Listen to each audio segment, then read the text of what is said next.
नमस्कार, आदाब, सत श्री अकाल दोस्तों। आगे है आपका दोस्त होस्ट एंड दोस्त मदन लाल सुतार, जिसमें आज हम चर्चा करने वाली है कक्षा 10 के विज्ञान के बारे में, जिसमें आज आपका पहला चैप्टर है रासायनिक अभिक्रिया एवं समीकरण। इसमें हम रासायनिक अभिक्रियाओं के बारे में बात करेंगे। रासायनिक अभिक्रिया, जैसे हम अभिक्रिया दो प्रकार की होती है, एक भौतिक अभिक्रिया, भौतिक व रासायनिक अभिक्रिया। भौतिक अभिक्रिया में तो भौतिक अभिक्रिया उत्क्रमणीयता होती है, उत्क्रमणीय, और यह होती है अनुत्क्रमणीय। भौतिक अभिक्रिया में नया उत्पाद नहीं बनता है। इसके अंदर रासायनिक अभिक्रिया के अंदर नया उत्पाद बनता है। रासायनिक अभिक्रिया स्थायी होती है, भौतिक अभिक्रिया अस्थायी होती है। रासायनिक अभिक्रिया में रंग,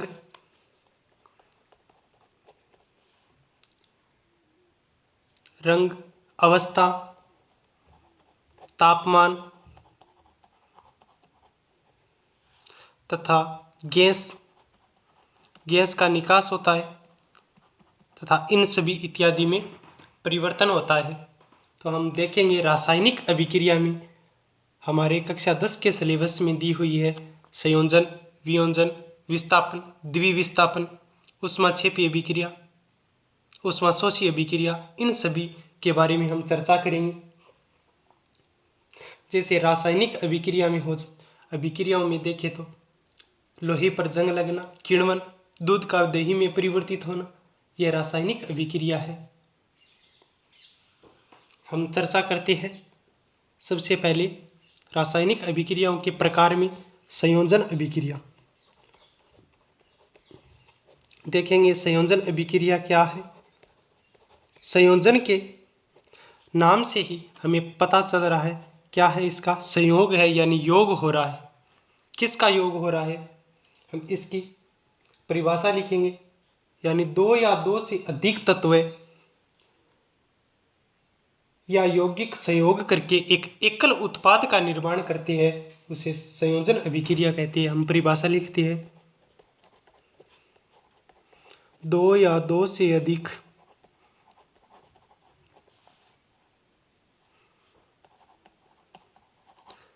पदार्थ या तत्व यौगिक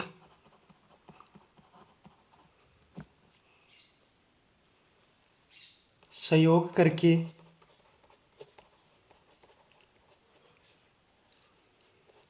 एकल उत्पाद का निर्माण करते हैं,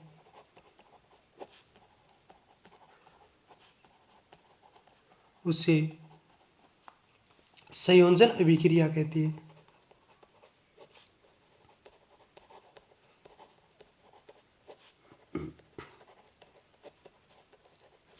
संयोजन में क्या होता है, दो या दो से अधिक पदार्थ मिलकर या तत्व के संयोग करके एक एकल उत्पाद का निर्माण करते हैं, उसे संयोजन अभिक्रिया कहते हैं। जैसे हम एग्जाम्पल के तौर पर देखते हैं, जैसे जल का फॉर्मूला क्या होता है, जल का निर्माण होता है हाइड्रोजन प्लस ऑक्सीजन से। उत्पाद स्वरूप हमें क्या प्राप्त हुआ, H2O जल। यह कौन सी अभिक्रिया हो गई, संयोजन, क्योंकि इसमें दो तत्व यानी हाइड्रोजन व ऑक्सीजन के योग से हम जल का निर्माण करते हैं, तो यह संयोजन अभिक्रिया हो गई। यह अभिक्रिया हो गई। अभिक्रिया में एक होती है असंतुलित या कंकाली, एक होती है संतुलित। असंतुलित क्या होती है, जिसमें इसका भार, अभिकारक व उत्पाद का भार अलग अलग हो, वह होती है असंतुलित। और जिनमें अभिकारक व उत्पादों का भार समान हो, वह होती है संतुलित समीकरण। कंकाली या असंतुलित समीकरण को संतुलित करने में हम जिस विधि का प्रयोग करते हैं उस विधि का नाम है हिट एंड ट्रायल विधि। हिट एंड ट्रायल विधि। जैसे यहाँ पर हम देखेंगे हाइड्रोजन प्लस ऑक्सीजन, ये तीर के निशान के दाईं ओर है जल का निर्माण। यहाँ पर हम देखेंगे समीकरण को संतुलित करेंगे, यह संतुलित है या असंतुलित। सबसे पहले हम यहाँ लिखेंगे तत्व, यहाँ लिखेंगे LHS, यहाँ लिखेंगे RHS। इसका क्या अर्थ होता है? लेफ्ट हैंड साइड, यानी इस तीर से जो बाएं हाथ की ओर है, यहाँ है RHS यानी राइट हैंड साइड, जो अपने दाएं हाथ की ओर है, उन तत्वों की संख्या लिखेंगे। यहाँ पर देखते हैं हाइड्रोजन H, ऑक्सीजन, वो दो तत्व है। लेफ्ट साइड देखते हैं हाइड्रोजन की संख्या 2, ऑक्सीजन की संख्या 2। यहाँ पर देखते हैं हाइड्रोजन की संख्या 2 है, ऑक्सीजन की संख्या 1 है। यह समीकरण कैसी है? यह समीकरण कंकाली या असंतुलित है। इसे संतुलित करने के लिए ये संतुलित क्यों करते हैं? क्योंकि द्रव्यमान संरक्षण का नियम लेवासियो व प्राउस्ट नामक वैज्ञानिक ने दिया। उन्होंने कहा कि हम द्रव्यमान का न तो निर्माण कर सकते हैं और न ही विनाश करते हैं, अर्थात किसी भी रासायनिक अभिक्रिया पहले एवं उसके अभिक्रिया होने के पश्चात प्रत्येक तत्व के परमाणुओं की संख्या समान रहती है। तब यहाँ पर हम ऑक्सीजन देखते हैं, ऑक्सीजन की संख्या 1 है, तो हम ऑक्सीजन को 2 से मल्टीप्लाई करते हैं, तो यहाँ ऑक्सीजन की संख्या हो गई 2।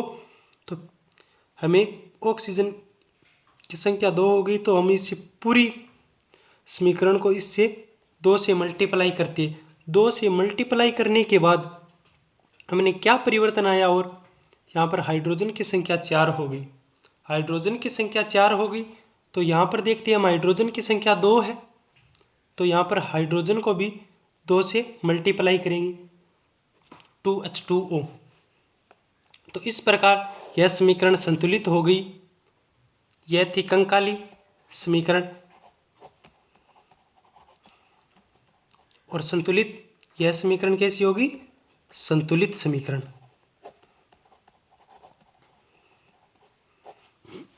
और एग्जाम्पल देखते हैं हम, जैसे मैग्नीशियम का दहन।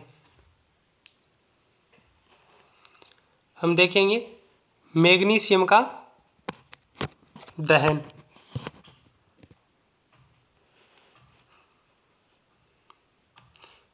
मैग्नीशियम Mg प्लस O2, उत्पाद स्वरूप क्या प्राप्त हुआ? MgO। जिनसे अभिक्रिया करवाई जाती है उन्हें बोलते हैं अभिकारक। जो अभिक्रिया कराने के बाद जो हमें प्राप्त होता है उन्हें बोलते हैं उत्पाद। जिसमें यहाँ हम देखते हैं समीकरण संतुलित है या असंतुलित। हम पहले लिखेंगे तत्व, फिर LHS, फिर RHS। यहाँ पर मैग्नीशियम, ऑक्सीजन, मैग्नीशियम की संख्या 1, ऑक्सीजन की संख्या 2। यहाँ पर मैग्नीशियम की संख्या 1, यहाँ पर ऑक्सीजन की संख्या भी 1। तो हम समीकरण को संतुलित करते हैं। यहाँ पर ऑक्सीजन की संख्या 2, यहाँ पर ऑक्सीजन की संख्या 1, तो किससे मल्टीप्लाई करेंगे? 2 से। 2 से मल्टीप्लाई करने के बाद यहाँ पर हो गया 2MgO। यहाँ पर फिर बाद में कितनी होगी? मैग्नीशियम की संख्या 2 होगी, लेकिन मैग्नीशियम की संख्या यहाँ 1 है, तो हम किससे मल्टीप्लाई करेंगे? 2 से मल्टीप्लाई करने के बाद क्या परिवर्तन हुआ? मैग्नीशियम की संख्या 2 होगी। तो यह समीकरण कैसी होगी? अब संतुलित। देखते हैं, यहाँ पर 2 मैग्नीशियम, यहाँ पर भी 2 मैग्नीशियम है, यहाँ पर ऑक्सीजन की संख्या 2 है, यहाँ पर भी ऑक्सीजन की संख्या कितनी है? 2।